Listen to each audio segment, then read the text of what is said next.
Shalom Bapak Ibu Saudara, bersama saya Timotius Widodo. Kita mengucap syukur hari ini boleh bangun dalam keadaan tubuh yang sehat. Renungan sepanjang hari ini, saudara, terambil di dalam Yosua pasal yang ke-21 ayat 1 sampai dengan ayat yang ketiga, yang berbunyi demikian. Kemudian datanglah para kepala kaum keluarga orang Lewi menghadap Imam Eliezer, menghadap Yosua bin Nun, dan menghadap para kepala kaum keluarga di antara suku-suku orang Israel, dan berkata kepada mereka di Silo di tanah Kanaan demikian, Tuhan telah memerintahkan dengan perantaraan Musa supaya diberikan kepada kami kota-kota untuk didiami dan tanah-tanah penggembalaannya untuk ternak kami. Lalu orang Israel memberikan dari milik Musa ke mereka kota-kota yang berikut dengan tanah-tanah penggembalaannya kepada orang Lewi seperti yang dititahkan Tuhan. Amin. Saudara, ketika orang Israel masuk ke negeri perjanjian, maka tanah yang sudah direbut dibagi-bagikan, Bapak Ibu Saudara.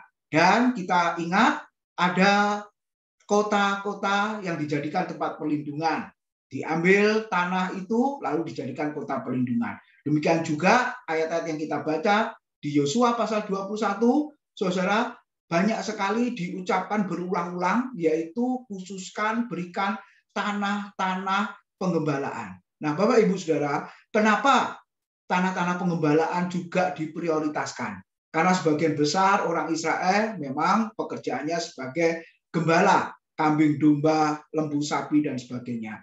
Lalu yang berikutnya, saudara, kenapa binatang? Karena domba atau lembu dipersembahkan kepada Tuhan sebagai bentuk ibadah dan bentuk pelayanan. Dan juga kenapa binatang-binatang itu harus ada di dalam tanah-tanah penggembalaan supaya binatang-binatang itu terpelihara dengan makanan yang cukup, dengan air yang cukup, dan juga supaya para binatang-binatang itu supaya tidak tersesat, Bapak Ibu Saudara, menjadi satu dengan kawanan dengan kumpulannya itu. Dan yang terpenting supaya binatang-binatang itu mempunyai kedekatan dengan Sang Gembala. Bapak Ibu Saudara, kita boleh merenungkan.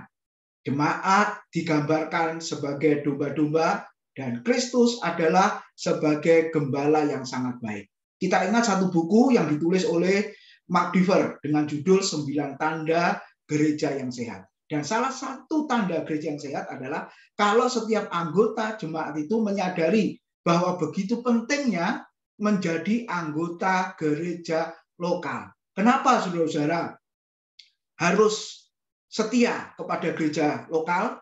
Nah, seperti yang digambarkan oleh kitab Yosua. Bapak Ibu Saudara, sekarang zaman gereja online. Semua dilakukan secara virtual di situasi pandemik seperti ini.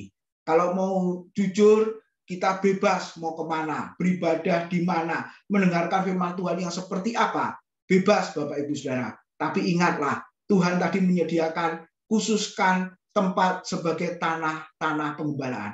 Apa artinya tanah-tanah penggembalaan? Tidak lain adalah gereja lokal, di mana Tuhan percayakan kepada para gembala sidang untuk mengajar jemaat Tuhan, untuk memelihara jemaat Tuhan. Demikian juga saudara-saudara, ketika kita menjadi anggota gereja lokal yang setia dan berkomitmen untuk beribadah dan melayani Tuhan di sana, maka kita diingatkan supaya jemaat itu, saudara, terpelihara dengan makanan rohani atau makanan yang sehat.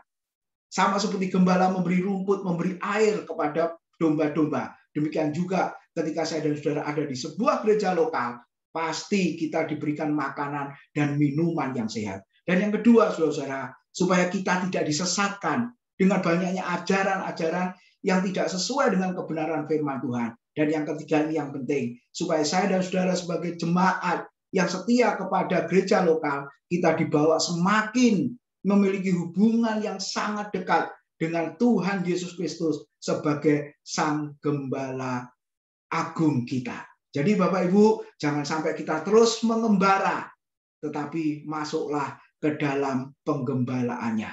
Pasti Tuhan sebagai Gembala Agung akan memelihara jiwa kita, mencukupkan dan memuaskan makanan rohani bagi kebutuhan jiwa dan roh kita. Semangat pagi, Tuhan memberkati, selamat beraktivitas.